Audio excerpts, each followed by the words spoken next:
Salut tout le monde. Aujourd'hui on va décortiquer le nouveau trailer de Dragon Ball Sparking Zero qui vient d'arriver là récemment. On va essayer d'un petit peu décortiquer tout ce qu'on peut retrouver sur ce trailer, tout ce qu'on peut essayer de déduire sur le nouveau jeu qui va arriver par Bandai Namco. Bah écoute, je te propose qu'on commence. Ouais, allez, c'est parti. Let's go.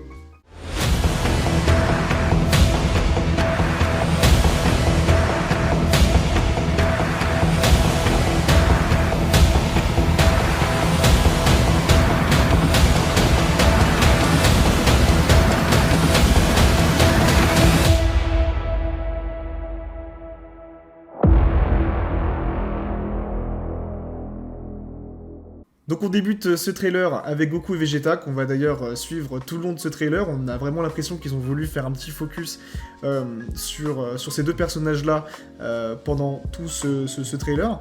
Donc ce qui est intéressant de noter, je sais pas si tu as pu voir ça, mais c'est que on reprend un petit peu toute la trame de Dragon Ball Z, et pas seulement Dragon Ball Z, mais aussi Dragon Ball Super, parce qu'on voit tous les affrontements qu'ont pu avoir un petit peu Goku et Vegeta. On va commencer d'abord par l'arc Saiyan, puis des passages de Goku en arc Freezer, arc Cell, vraiment tous les arcs de Dragon Ball Z, et aussi Dragon Ball Super, y compris les films. Donc ça annonce quand même qu'ils vont lancer toute l'histoire de Dragon Ball dans ce jeu.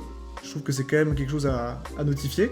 Après on passera un petit peu plus sur les côtés un petit peu techniques du jeu et ce qu'on peut un peu ressortir du gameplay, parce que là on a vraiment du vrai gameplay sur ce nouveau trailer.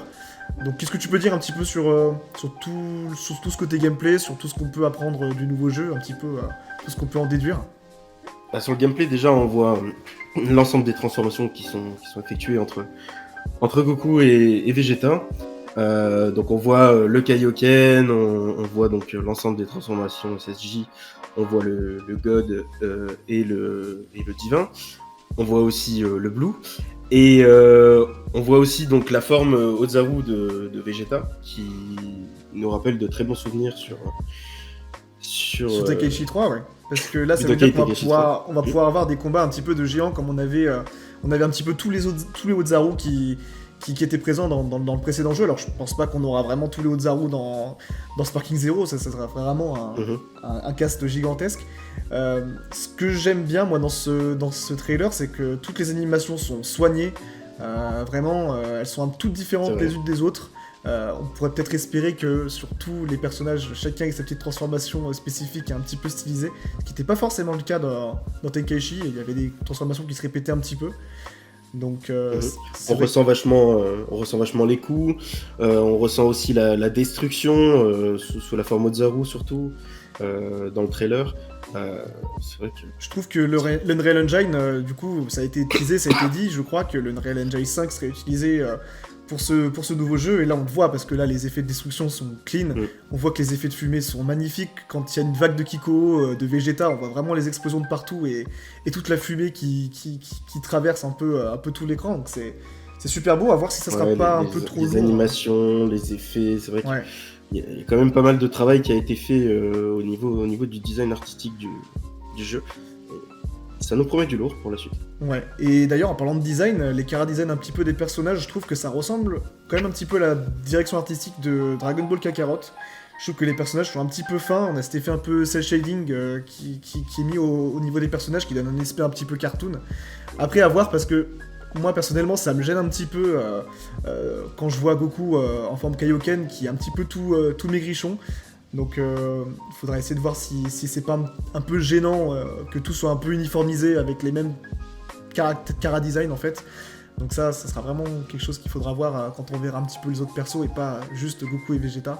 Donc ce qu'on peut être sûr, c'est que là, ça a été même officialisé sur le site Bandai Namco, c'est qu'il y a 24 nouveaux personnages qui ont été dévoilés, si on compte les trailers.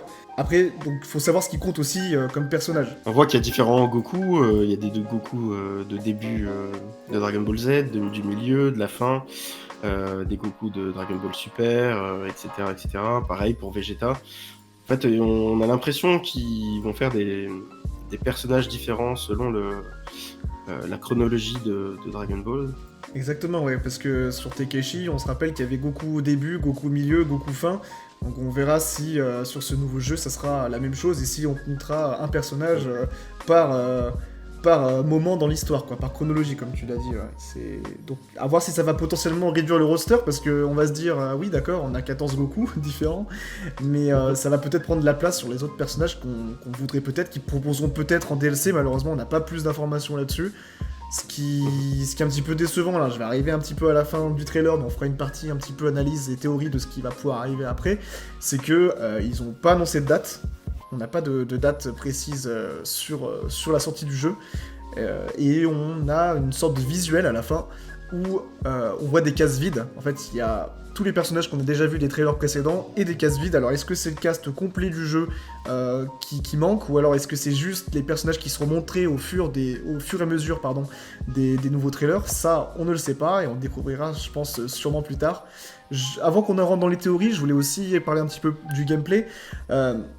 On voit qu'à un moment, ils ont essayé de teaser un petit peu. On voit un Goku SSJ3 qui lance un Kamehameha sur Vegeta, qui est en Majin, et il nous laisse croire qu'il y aura potentiellement, vous savez, dans Dragon Ball Tenkaichi, les batailles de Kiko, c'est-à-dire que les deux rayons s'entrechoquent, et puis on défonçait la manette pour pouvoir réduire à néant l'adversaire.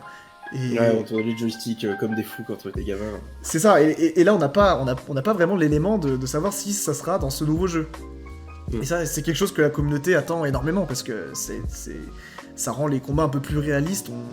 On se sent vraiment dans l'univers Dragon Ball quand ça se passe, donc on a encore plein de mystères, et je pense que ça sera potentiellement dévoilé dans les prochains trailers. À voir aussi s'il y aura des transformations comme sur les anciens Budokai, des transformations en jeu avec le même personnage, ou si chaque personnage aura sa transformation et juste son set de base d'attaque sans spécialement avoir de transformation.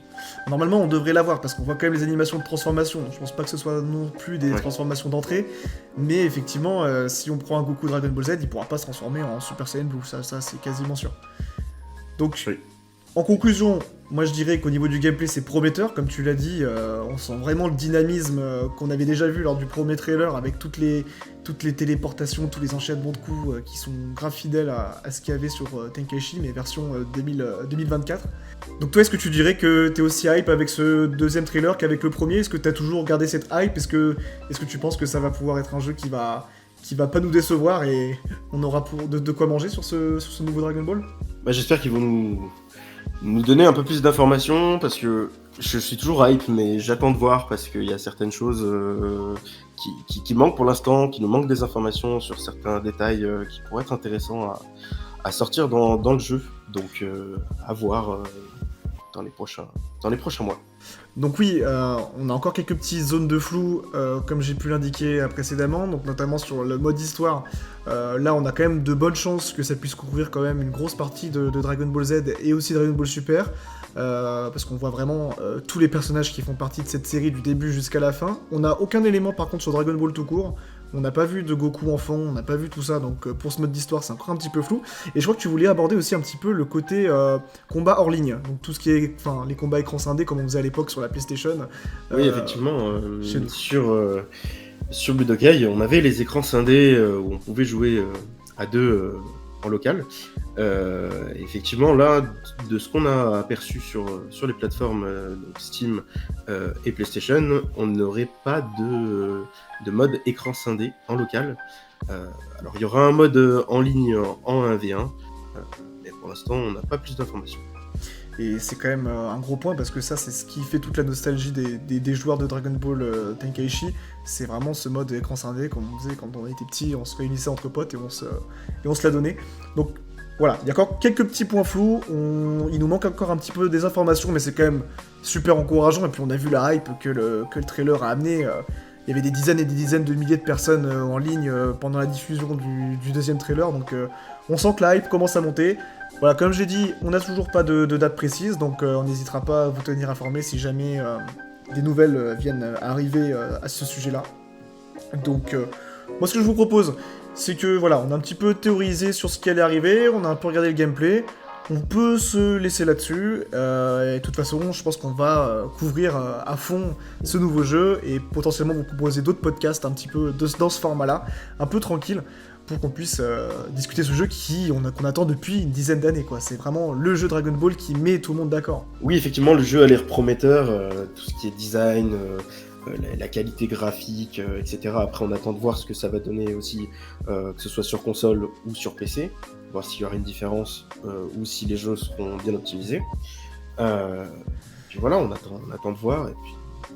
Parce qu'effectivement, les jeux seront sur toutes les plateformes. Voilà, comme c'est indiqué à la fin de la vidéo. Donc voilà, on sera servi que ce soit sur PC ou console, il n'y aura pas de jaloux. Moi, je te propose qu'on en reste vraiment là, du coup. Comme on vous a déjà dit, on va essayer de couvrir un petit peu tout ce qui va se passer sur ce jeu, donc restez à l'affût. N'hésitez pas à mettre le petit like, ça mange pas de pain, un petit commentaire, pour un petit peu soutenir, parce que ça fait longtemps qu'on n'a pas fait de vidéo. Donc voilà les gars, je vous dis à la prochaine, et puis on se laisse là-dessus. Merci à tous. Merci à tous. Salut. Ciao.